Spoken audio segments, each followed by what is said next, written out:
Hello les amis, à partir d'aujourd'hui, c'est le tour de la 48e clé pour s'activer pour nous tous. C'est la clé de l'inadéquation, ingéniosité ou ressources et sagesse. Sa clé partenaire, c'est la clé 21 du contrôle, autorité, bravure. Euh, voilà, cette ombre donne l'une des plus grande peur humaine, la peur la plus profonde, la peur que nous soyons intrinsèquement inadéquats. En règle générale, les êtres humains n'ont aucune idée de leur véritable capacité. Nous pouvons regarder autour de nous et voir des exemples individuels de grands hommes et grandes femmes qui ont fait preuve de dons remarquables et qui ont parfois atteint le miracle. Cependant, l'humanité telle qu'elle est aujourd'hui ne s'est pas réveillée de ses sombres rêves. Ce n'est qu'en période de grande crise collective qu'il est possible de voir le potentiel de cette 48e clé. Il semble que le moyen de la crise soit nécessaire pour lier les êtres humains entre eux. Cette clé nous imprime tout au long de notre deuxième cycle de 7 ans, de l'âge de 7 à 14 ans. Nous créons une fausse réalité de détails, de chronologie et de systèmes, tous conçus pour nous faire nous sentir en sécurité. L'ironie est que rien d'extérieur ne peut enlever notre peur fondamentale de l'insuffisance de l'insécurité. Cette 48e clé est un portail vers l'infini et il n'y a rien de tel que l'infini pour soulager le spectre de l'insécurité, de l'insuffisance dans l'esprit humain. Le nom chinois original de cet archétype est le puits. Lorsque vous regardez le puits, vous n'avez aucune idée de sa profondeur et de ce qui se trouve tout au fond. Cette ombre est comme un trou noir sans fond. C'est la peur primitive du féminin qui a été promulguée sous la forme archétypale lors des grandes chasses aux sorcières qui ont eu lieu à travers l'Europe au Moyen Âge.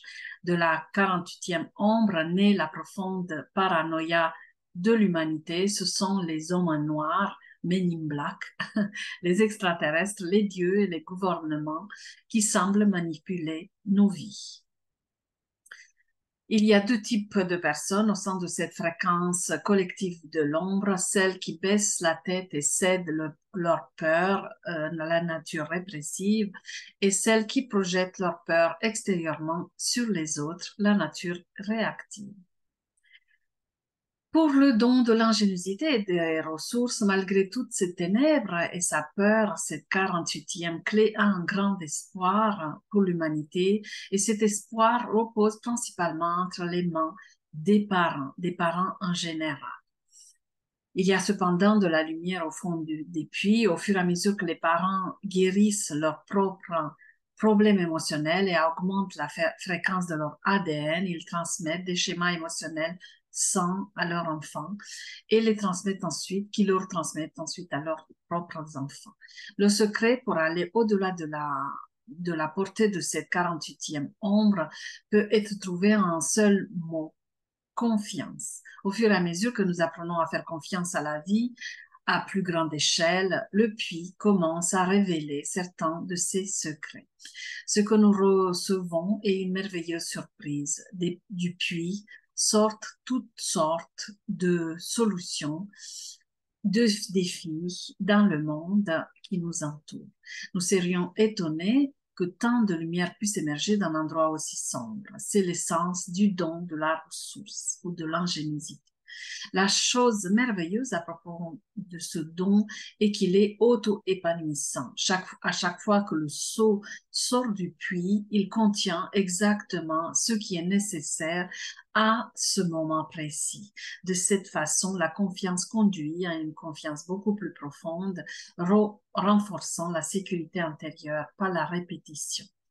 Cet état d'abandon à ne pas connaître les réponses est exactement puissant dans son honnêteté. Il s'agit de faire confiance au plus grand champ de force qui se trouve au-delà de notre sensibilité normale. La cerise sur le gâteau est que notre ingéniosité libère une grande vague de créativité intérieure qui fournit des solutions très élégantes de toutes sortes à nos questions et aux problèmes de notre vie. Un autre aspect vital de ce don est son pouvoir intégrateur. Pour tous nos talents et ressources antérieures sont finalement conçus avec un programme de programmation intégrée pour offrir un service à l'ensemble, au collectif. En servant l'ensemble, nous nous servons de la même manière la plus efficace possible. C'est pourquoi ce don a le pouvoir d'unir même les plus grands ennemis. Lorsque les êtres humains mettent en commun leurs ressources, ils deviennent plus puissants. Pour le Sidi de la sagesse, ce Sidi est l'un des vrais grands Sidis. La sagesse a été vénérée et recherchée par toutes les cultures depuis la nuit des temps. Il existe de nombreuses définitions de la sagesse, la plupart d'entre elles basées sur la notion d'une sorte de connaissance intérieure qui nous permet de voir au-delà des limites de ce qui est considéré comme une conscience normale. Chaque Sidi utilise son propre langage paradoxal pour aborder ce qui se trouve au-delà des mots. Ce 48e Sidi de la sagesse ouvre le vide à l'intérieur de nous. Chez un être humain, c'est l'état primitif de ne pas savoir. C'est un paradoxe des plus délicieux et exaspérants que la sagesse arrive en ne sachant pas plutôt qu'en sachant. La connaissance est quelque chose que nous pouvons toujours recueillir de la vie et de l'expérience. Savoir demande beaucoup d'efforts, alors que ne pas savoir est déjà en nous. Aucun mot ne peut indiquer la grande illusion de notre existence. Lorsque le corps meurt, ses éléments constitutifs retourneront dans la grande toile de la vie et continueront à être recyclés à l'infini dans tout l'univers. Que nous reste-t-il alors? La réponse à toutes ces questions est une autre question unique et quelle que soit la question, la question de retour est toujours la même. Qui nous, qui vous, qui moi, il n'y a ni moi, ni vous, ni nous. Ne pas être en sécurité, c'est être plus sûr qu'on ne peut imaginer. Ne pas être en sécurité, c'est abandonner toutes ces questions antérieures à l'infini. La question de tous les chercheurs de sagesse est de savoir comment l'attendre. C'est la question au cœur de tous les mystères et de toutes les grandes religions et sciences. La science moderne continue d'essayer de trouver la théorie unifiée unique qui rendra toutes les questions, la réponse à toutes les questions de l'univers. Lorsque ceci dit se lève à l'intérieur d'un individu, une phase paradoxale en soi, cet individu cesse d'exister mais devient un aspect du tout, fonctionnant spontanément et innocemment. L'ironie est que c'est exactement ce que l'individu était avant que la sagesse ne se produise. En d'autres termes, la sagesse ne change rien en nous. C'est cette prise de conscience qui apporte la sagesse.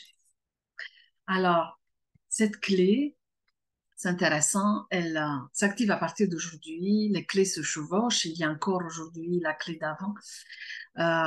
Sur un jour, voilà, les énergies des clés se chevauchent. C'est intéressant que ça soit cette semaine qu'on parle de cette clé 48 qui règne le cycle, le deuxième cycle de 7 ans, de 7 ans à 14 ans, et que dans la même semaine, j'ai prévu de faire ce live jeudi, il me semble, par rapport à cette période de 7 ans.